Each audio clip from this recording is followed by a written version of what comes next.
Hi, I'm Councilmember Bob Fifer. Here at the Croke Canal in Ralston Creek, millions of gallons of water go through the creek system every day. We want to learn how we divert that water to our water supply today on how they do that.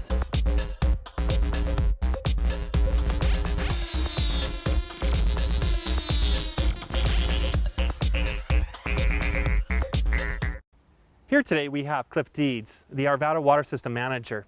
Cliff, where are we standing right now and what's behind us? Well, Bob, first I'd like to welcome you to our to the bottom of Croke Canal ditch.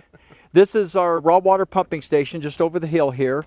What you see behind us is one of 3 large gates we use to control the flow in the summer months so that we can collect our water rights. There's an effort sometimes to clean this up once in a while, and it's a little mucky right now. I'm kind of sinking about 6 inches. Can you explain a little bit about that effort? As the water comes down, we collect a lot of debris.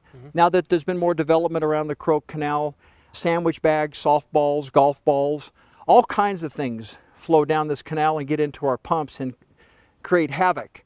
And as the debris flows through, if we don't capture it, if it plugs one of our pumps, we have to take that pump out of service. We have to pull everything out. All of that water goes by our facility unless the large gate is closed and we're backing it up the canal, and we lose it.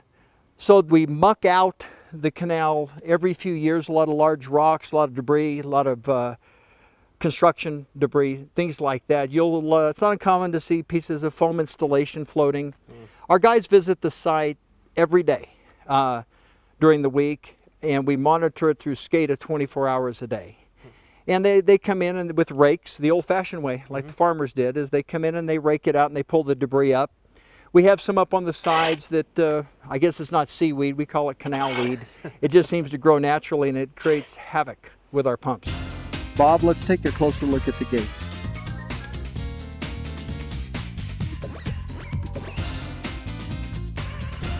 Well, we got our waders on and we're in the water now. And Cliff, I'd like to learn a little bit about what I'm standing next to and what's underneath my feet.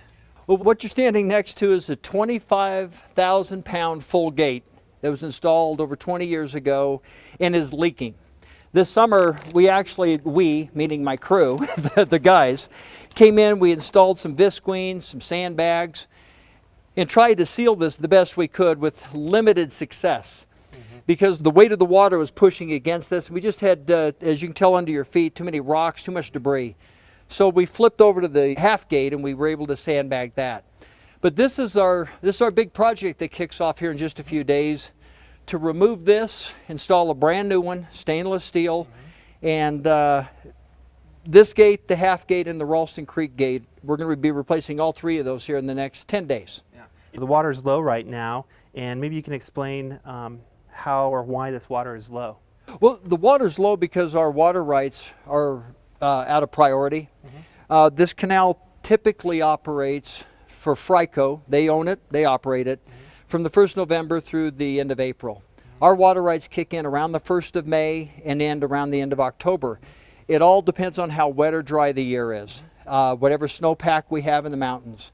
And we need to have a good snowpack this next winter after the hot and dry summer we just had. We bring our water rights down this canal much like people use an interstate to travel to the ski slopes.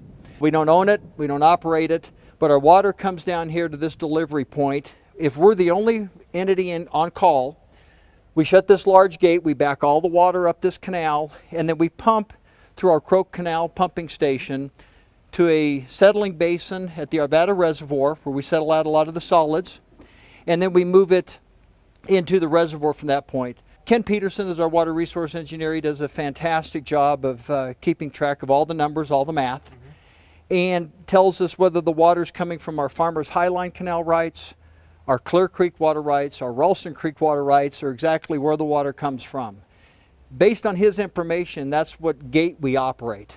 If we close the full gate, that means we own everything in here and we're pumping it.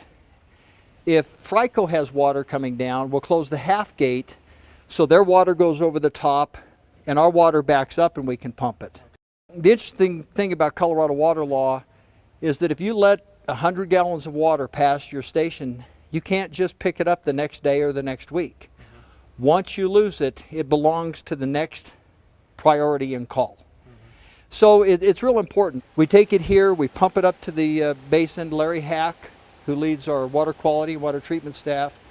They monitor it, they test it, they treat it, they adjust treatment processes in order to maintain the highest level quality of potable water we have. And, you know, you brought up a good point. How do you know how much water you really need? What do you do to measure the gallons, or what's going by into our pump right now and going up to the reservoir? Typically, this station will pump 20 million gallons of water a day. If a bathtub holds 50 gallons, that's 400,000 bathtubs full of water a day.